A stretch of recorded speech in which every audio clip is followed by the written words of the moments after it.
Kind of stuff going on up here. Looks like it's going to be good. All right.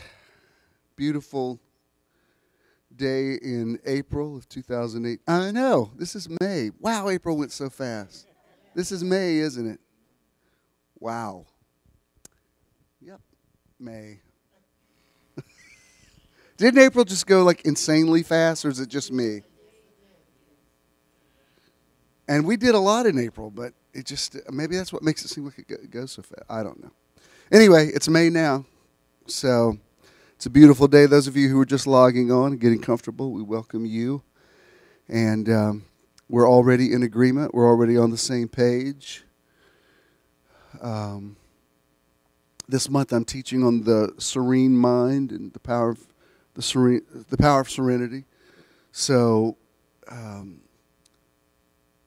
now's a good time just to take a deep breath and sort of tune into the same frequency. We don't have to go through an hour of worship to make that happen. It's just a decision. You're among people who are like-minded, that love each other, and so we're in a flow that you call agreement or synergy, whatever you want to call it. It's when we come together that life force in us is exponentially increased.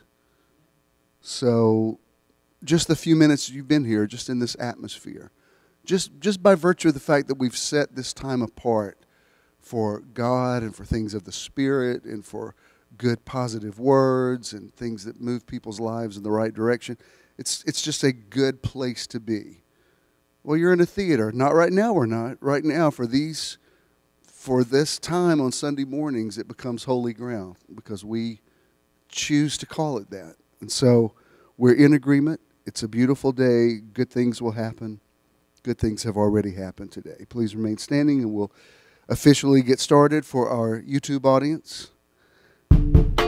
Good morning, and welcome to Metron. Metron is measure or sphere of influence, and we want to help you find your Metron through motivation, enlightenment, transcendence, renewal, outreach, and networking. Today is your day to find your Metron, and we hope you enjoy the service. Good morning. Welcome to Metron. Give yourselves a hand. Thank you for being here. Those of you that have just logged on, wherever you are in the universe, we welcome you. Even if you're not seeing this in May of 2018, you may be seeing this 10 years from now, and yet we do something through recording and taping and filming that it's like time travel. So whenever you're hearing this, whether it's today or next week or whatever, it becomes the now. And so what we're experiencing in this theater, you experience it at that perceived time. Time's really a perception. It doesn't really exist. If we could figure out why we're perceiving time, we'd stop aging and dying. And we're real close to it. But I keep reading more things about how time is a perception. And so who knows? We may be that first generation to transcend time. A couple of times we've nearly done it. I'm really happy I was able to get our Artist of the Month. So many things are happening in his career. He just got back from a short tour with his band opened for Jack White that used to be with the White Stripes. And we only have him today and next week because he's leaving. He's going to be in Europe most of the summer on a tour. Just got back from. We were going to do something for Christina's birthday. He said, "Well, I've got to fly to New York," and I said, "Are you going to be there Sunday?" "Yeah, I'll be there." So I look. He's at a party in New York. It's talk with labels. You know, a lot of attention that Mathilde, the band, is getting. And yet here he is, globetrotter that he is. And he even invited us to come over, stay in the house he's going to be in Spain for a few days. I said, "Oh, Lord, I wish I could." "Well, I never been to Spain." But anyway, we do have him today and next week, and then the following week we'll be in Jekyll Island. So I don't want to take any more of his time. Would you please welcome the one, the only, Jonah Swilley. Jonah.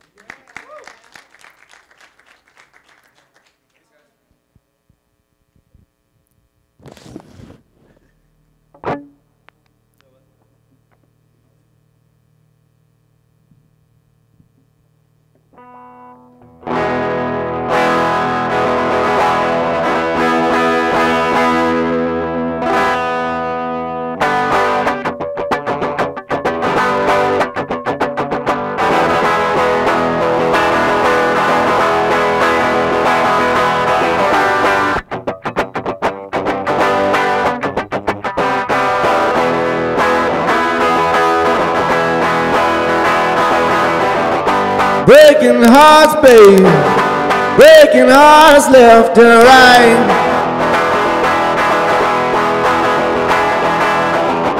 Turning red, babe, and I hate when we fight.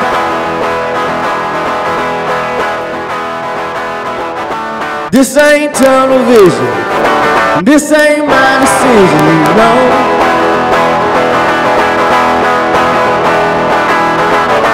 This ain't easy for me, and I ain't trying to go, no.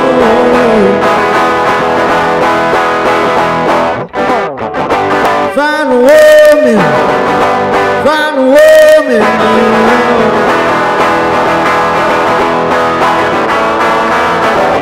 And if she leaves, yeah, dumb son of a gun.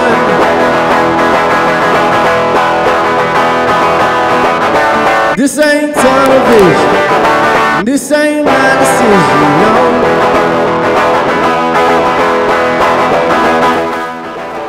This ain't easy for me, and I ain't trying to go, no.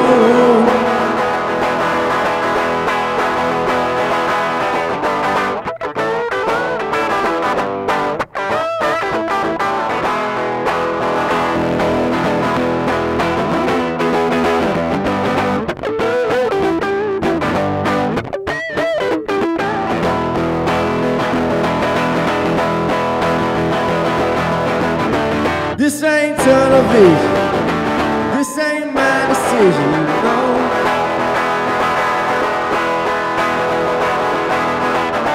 This ain't easy for me, and I ain't trying to go, no.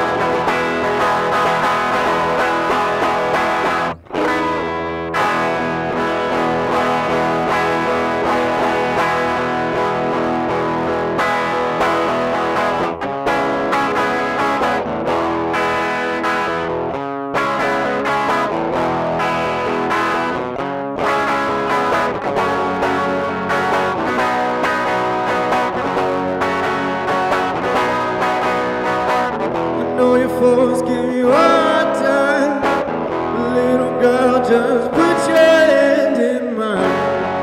You see what a good man I be. I know your friends, yeah, they say I'm bad, say I'm no different than any other guy you've had before. Still I need you more, you better stop. Girl, you better stop and think it over again, think it over again.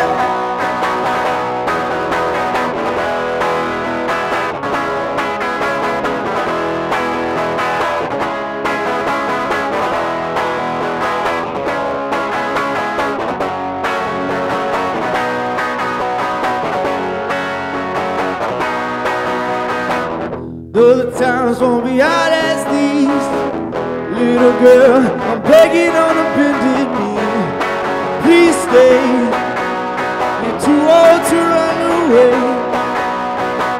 And if you stay right by my side, I'm gonna love you till the day I die. It's true, I love only you. You better stop and over, girl. You better stop and think it over again, think it over again.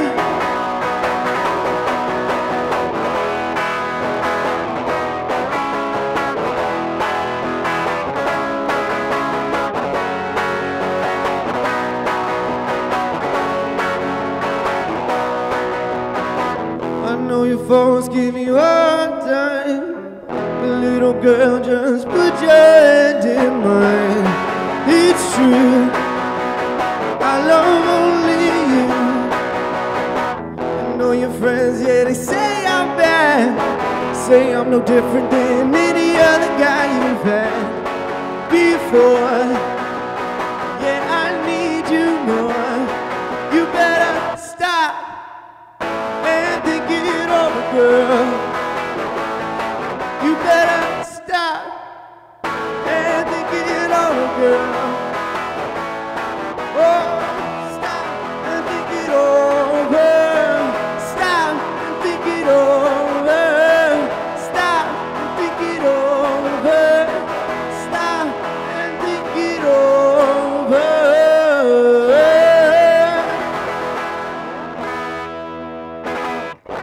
Thanks, y'all. How's everybody doing? Cool. I got one more, and it's always a pleasure playing for y'all, and I appreciate you letting me come in here and sing my weird rock and roll songs and rocking with me and hanging out. But yeah, here's to a good day.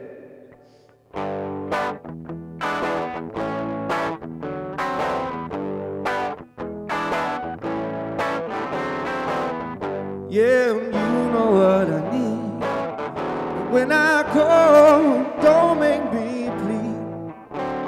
I love it, I love it, I love it when you call me down.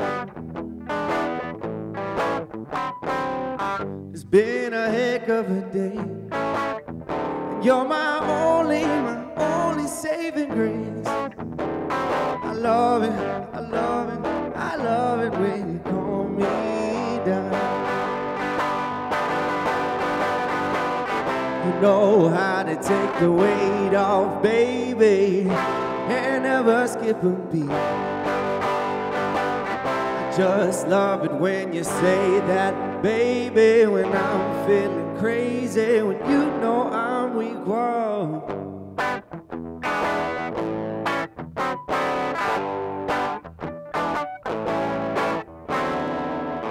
Darling, you're there for me, and no price, 'cause your love is always free. I love it, I love it, I love it when you call me down. No other one can take it all away.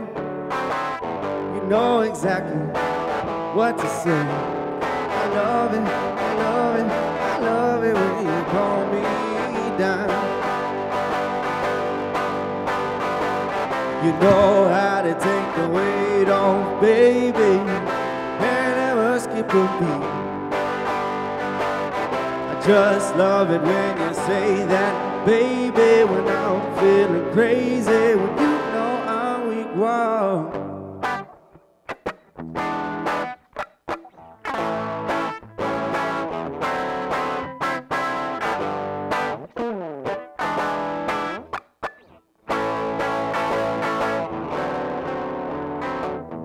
Know how to take the weight off, baby, and never skip a beat. I just love it when you say that, baby, when I'm feeling crazy, you know I'm weak.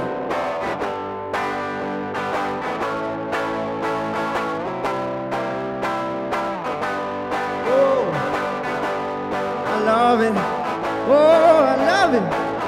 Love it when you call me down. Love it, oh, I love it. Love it when you call me down. I love it when you call me down.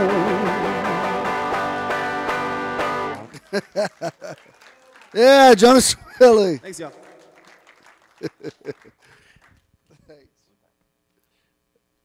Jonah will always ask me, what are you talking about this month? That, believe it or not, he actually does connect the dots, because I said I'm going to be talking about serenity. So that was, you could sing that to your significant other or to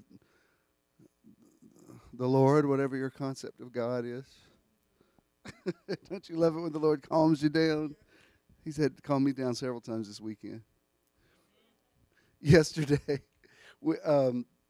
it was Christina's birthday, and, we're trying to court, whoever's in town. I sent a group text out, whichever y'all is here. And so anyway, what we had decided, there was a movie that she wanted to see and the girls wanted to see. I said, well, let's go to why don't I take everybody to the 2 o'clock showing of that? Okay, so that was the plan. But then she forgot she had made hair appointments for the girls, and I'm going to have to, if I don't take them, I'll have to pay for it anyway. Is there a later one? Yeah, there's a 5 o'clock. Okay, let's do the 5 o'clock. So back to the texting. So we walk over to it was a beautiful day, so we walked, I don't know, it's 2 or 3 miles, I guess, to the park. So we walked over there. I said, we'll just take an Uber to the theater when it's time, because it's too far to walk there. Talking to her, how's it looking? I think we're good. Okay, good. Well, then it's like 4:20. I said, I need to know, are we still on for the, because it was taking longer than she thought with the girls. I said, it's fine if we have to reschedule, just let me know. I don't know if you have kids that don't answer texts, and they think that you're being, and like, I'm not trying to control your life, I just need to know, should I take an Uber or not? I don't care if we cancel. Do not quote me on this. Because that you actually, of the four of them, I will say you're generally the best answerer. So this does not apply to you. Anyway, it starts off, I'm texting, I need to know, should we go, should we head on over there? And don't hit, why are y'all shaking your head? Y'all got one? Okay. Ken's got one. And so, I'm trying not, I'm thinking, because he said, I love when you calm me down. You gotta roll? Oh, okay. Well, whenever you leave, thank you for being here. I'll see you next week. Anyway, I'm boring myself with the story, but so I texted Judah. I said, look, before y'all hit, because he and Stacy they were taking Uber over there. I said, before y'all go, let me make sure, because I'm waiting to hear from Christina. She doesn't answer text or calls. Hey, y'all come in, and couldn't get anybody. Finally, Ken wasn't feeling that good, so he had decided, well, he's gonna go back home. We're gonna go to the movie. Okay, fine. We just can't seem to make these planets line up. Then my phone is out. It's not totally dead, but I can't get Uber. Won't give me the thing, and it's like it was just all of a sudden it went from total serenity to total chaos. Well, then he said, well, I'll call you an Uber, and I'll pay for it and send you over there. Like, okay. All of a sudden, everybody at once. Finally, I hear from Christina, her phone died. Hear from Judah, hear from the other Uber. It's like all buzz, buzz, buzz, it all came at once. And so I was just a little frantic. And this is what Judah, what's the other one's name? Judah said. I said, Judah, it's too long. We're not doing the movie. Just cancel it. See if y'all can get another destination. He said, Dad, we're not upset about it. You're upset about it. I'm like, I'm about to be upset because I've been working on this I'm trying to take everybody to a movie that I'm going to pay for. I just need to know, when are we going? Dad, why are y'all stressed about it? But he was right. I said, you know what? You're right. It's just a thing. It's a beautiful day. And I used to say, when I had revelation or something, I used to say I was tested in it. Now, I don't necessarily think I'm tested in it, but I do think there are plenty of opportunities to walk in what you're teaching. And I'm teaching on serenity this month. I've had plenty of opportunities. So that you have to remember, oh, yeah, I'm the guy telling everybody to calm down. And it's not that I'm that high-strung, seriously. I mean, I'm very laid back. It's just I have a lot of people in my life, and trying to coordinate them all sometimes is a little stressful. And then people look at you like, well, why are you so stressed? Because I'm the glue holding this all together. Y'all don't know. So I love it. I love it. I love it with you.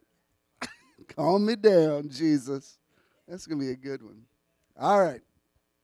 Apparently, somebody lost this a month ago at my birthday party. I don't know, is this anybody's? If not, it's going into Lost and Found. All right. So there we have. So there's that. 2 or 3 things. 2 weeks from today, we will not be in the theater. We are going to Jekyll Island for a meditation weekend that is open to everybody. You don't even have to be a regular part of Metron. If you've never been to Jekyll, it's between a 4 and 5 hour drive, depending on how you drive, but it's a very easy drive. We're doing, on May the 19th, we're doing a sunset meditation, and on the 20th, we're doing a sunrise meditation.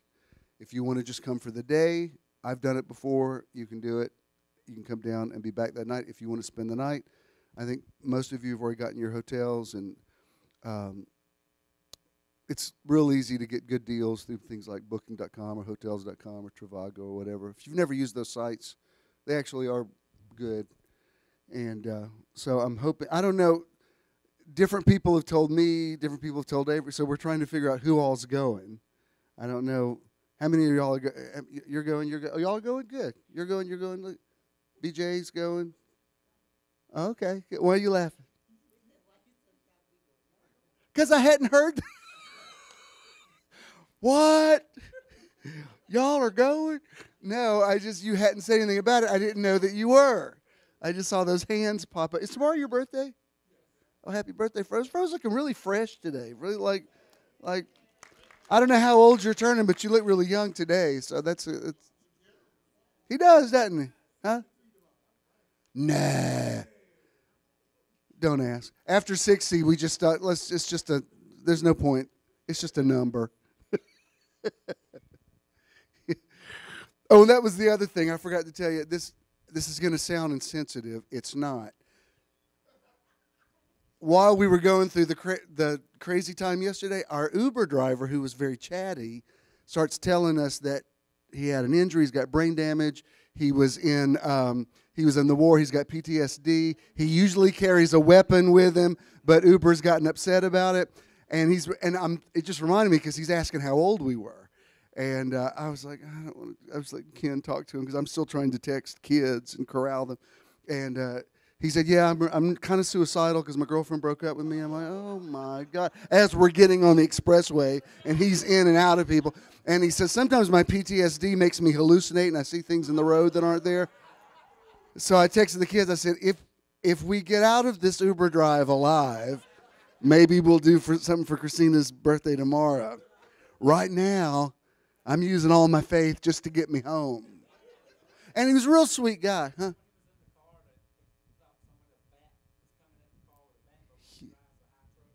Yeah, and he sees things in the roads that aren't there, and he veers, and I'm like, sweet Jesus. And he was such a sweet guy, because he said, would you please give me a good rating, and please give me 5 stars. So we're like, okay, because I don't want to make him lose his job, but I want to go, Uber, I don't think this guy should be driving. I mean, it's like, and he volunteered this information like as soon as we got in the car. So I love it. I love it. I love it when you call me. Again, I'm not just being Mr. Hysterical. It was just kind of a crazy, 30 minutes there. And when Judah said, Dad, you're the only one stressed about it, I'm like, yeah, well, you're not in an Uber with a guy that's on he's on a suicide mission. That he's wanting to take us out with him.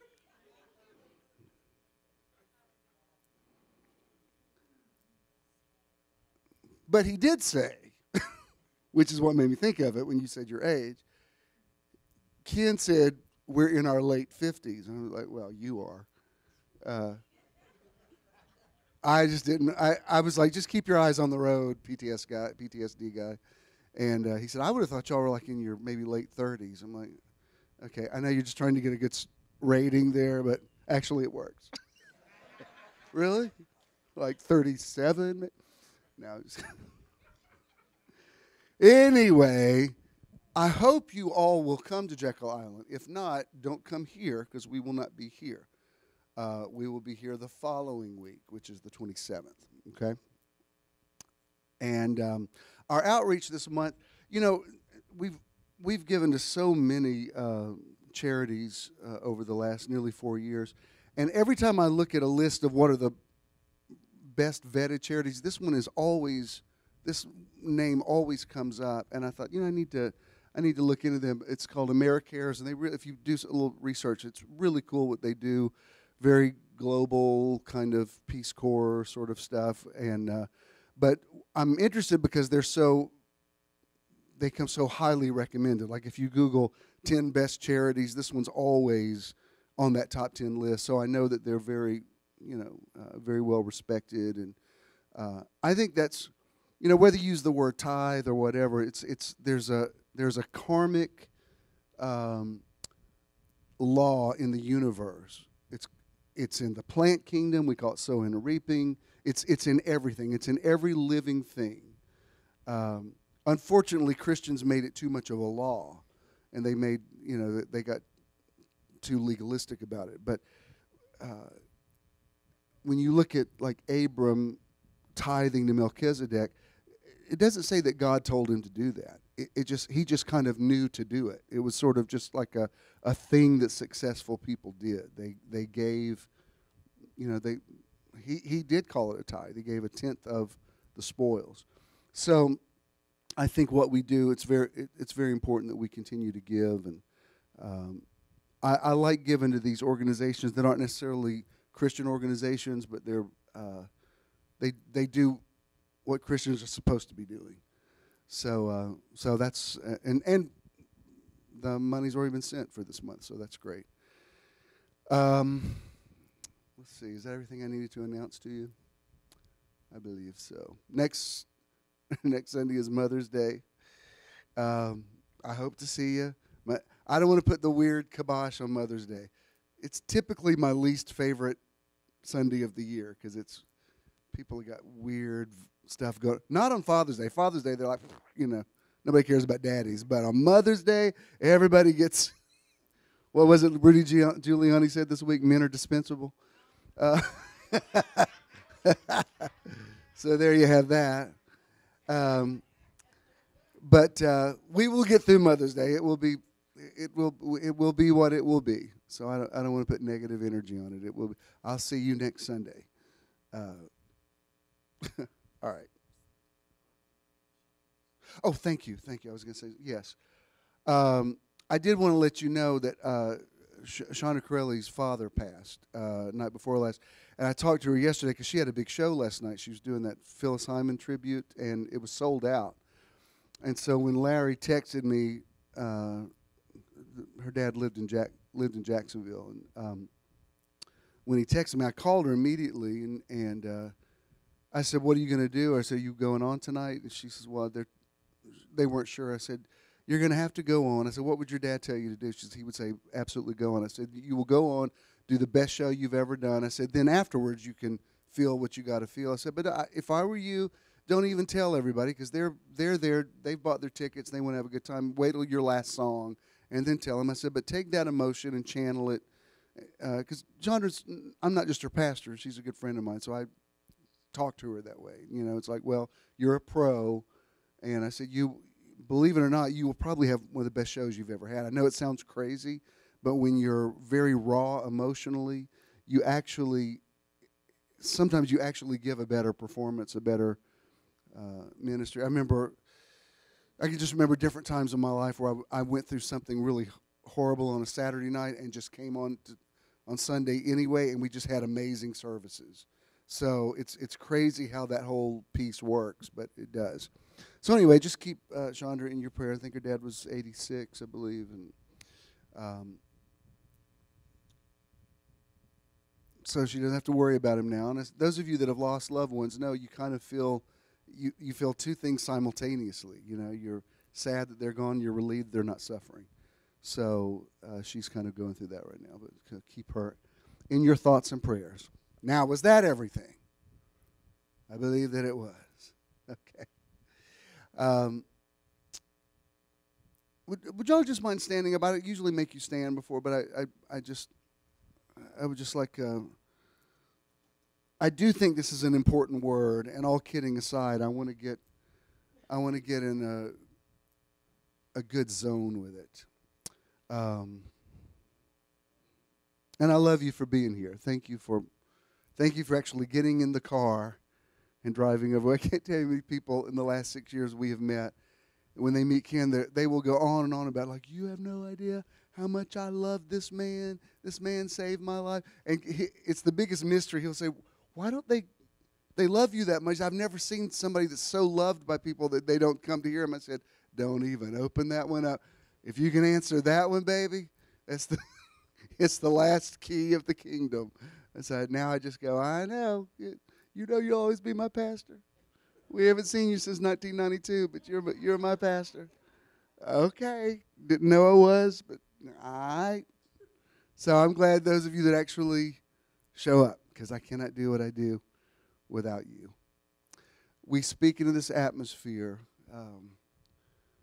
Spirit of God, we make a demand on your revelation, your insight, your enlightenment. Our understanding of the creation of things began with these words, let there be light.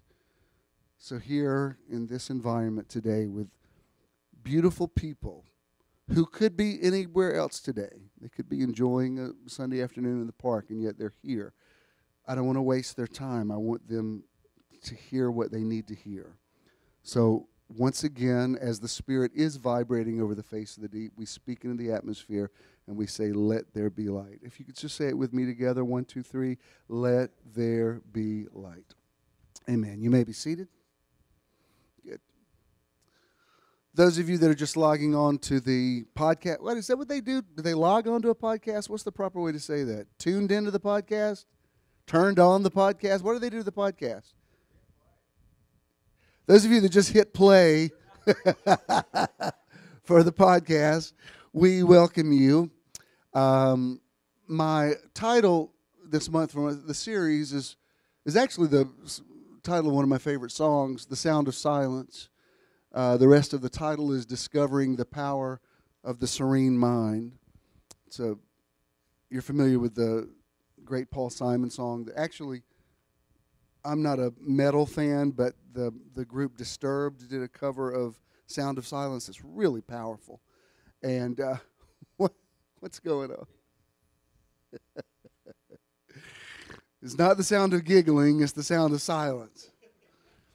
And that's what we're going to talk about this month, especially discovering the power of serenity and tranquility. I do have to give you this anecdote, though. When in the song, The Sound of Silence, it's from the Graduate soundtrack from 1967, but there's a lyric that says, and the people bowed and prayed to the neon god they made. Well, years ago when we had just first built the big building, Conyers, Church of the Now, we used to run an ad. We used to run ads at all the theaters. Like right before movies came on, we'd show an ad. So one afternoon, I went to that theater that's pretty much across the expressway from the church. I went there to see a movie, but I really went there to see the ad. I wanted to see how it played before the thing. So I'm sitting behind these two guys, and they're talking about me. And so when the picture came up of the church, one guy said to the other, they said, you know, they pay him $500,000 a year. And I'm thinking, they do? And then the picture of the ad used to show several pictures, and then it showed a picture of the sign, and the other guy said, and the people bowed and prayed to the neon god they made. And now I think, why didn't I just tap them on the shoulder and go, I'm right here? But I was getting so much of that at the time, I thought, I can't even handle you Baptists anymore. I'm just like, I just watched the movie, but every time I hear that now, and the people bowed and prayed, oh, y'all know I never made y'all worship the sign, right? Okay, so make sure you remember that. And also, I did not make $500,000. It's just funny what people think. Rutherford told me one time, he said, you know, he said, the thing I hear is, well, we don't have Jim Swilley kind of money.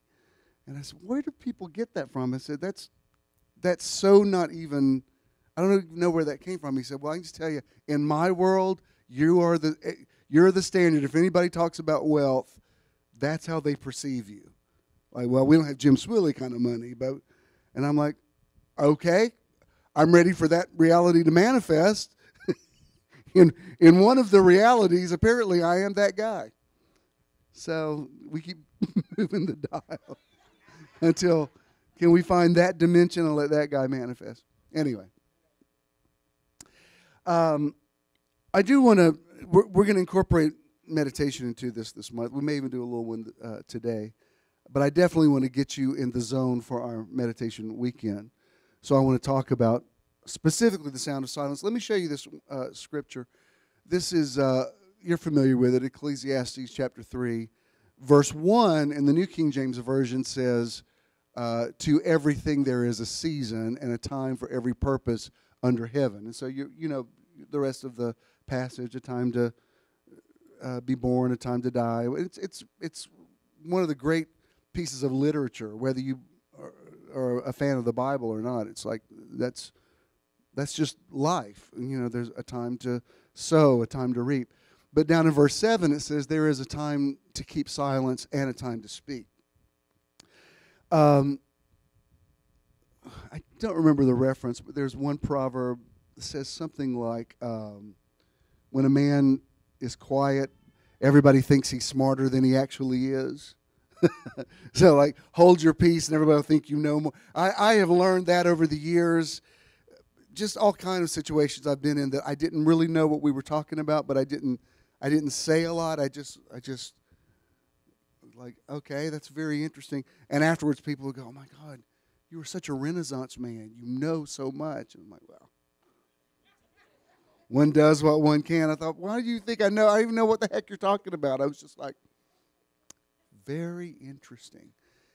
That's not what I'm talking about this month. What I'm talking about is the kind of serenity, tranquility, calmness of mind that really becomes the thermostat for your life. Instead of you operating in thermometer mode where you're reacting to all of the circumstances around you, your calmness becomes the thing that bends the universe toward your will. Calmness and serenity is very powerful. I will tell you this, the story I told you earlier of yesterday with the Uber notwithstanding, I have seen this in times of actual crisis. I actually get very calm. That's when I know when it's really a serious thing, because I calm down, because there's something in me that says getting hysterical is not going to make this thing any better. So let's calm down. Let's think about what we're doing. Let's go with the idea that things are rarely as bad as they first appear. A lot of times you think something's worse than it actually is.